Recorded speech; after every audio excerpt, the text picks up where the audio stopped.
One question that I get asked a lot is the tracking of a player's health. And one of the issues, I guess, that the plaintiffs would face in a lawsuit is to prove when you first had concussion problems, for example. I mean, a lot of players arrive in the National Hockey League who've had concussion issues through minor hockey, junior hockey, college, what have you.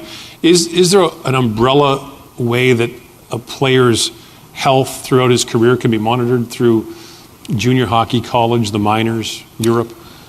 It's difficult. There's no doubt. I mean, obviously, injury tracking today is much different than it was in years gone by. And, the plaintiffs, or at least the named plaintiffs in the litigation we're dealing with now, retired upwards of 15 years ago or longer.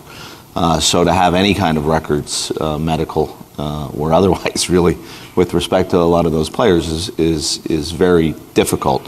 Now, of course, the times are different. We have a very comprehensive electronic medical record system.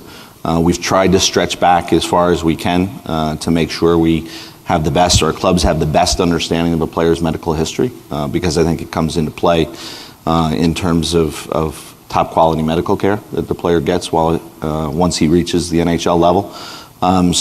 Again, lots of improvements in technology, a lot of improvements in record keeping. It's becoming easier, but it's difficult vis-a-vis players who played 20 years ago. If I drive a Formula One race car or ski down the Hahnenkamm in Austria, I assume risk. And obviously, if a skier is injured skiing down the Hahnenkamm, he's not able to sue the organizers of the race because you assume that risk. How has the assumption of risk changed in the NHL over the last 10 years? Or has it? Well, I think you're raising a whole host of issues. That's what I do, by the way. I raise a whole host of issues. You're good at it. And not the least of which is, the National Hockey League as an entity. Is it an appropriate?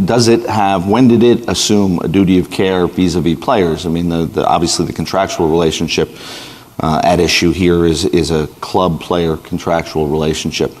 And part of the reason the NHL is a defendant is because there are other defenses associated with the club-player relationship that aren't necessarily associated with the player-league relationship.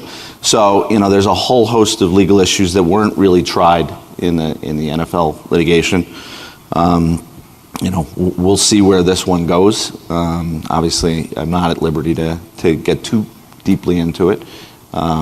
It's unfortunate, but again, I think there's a strong feeling at the league level and certainly among our clubs that we're going to defend the case vigorously because we feel like we've at all times put the health and safety of our players at the top of our list.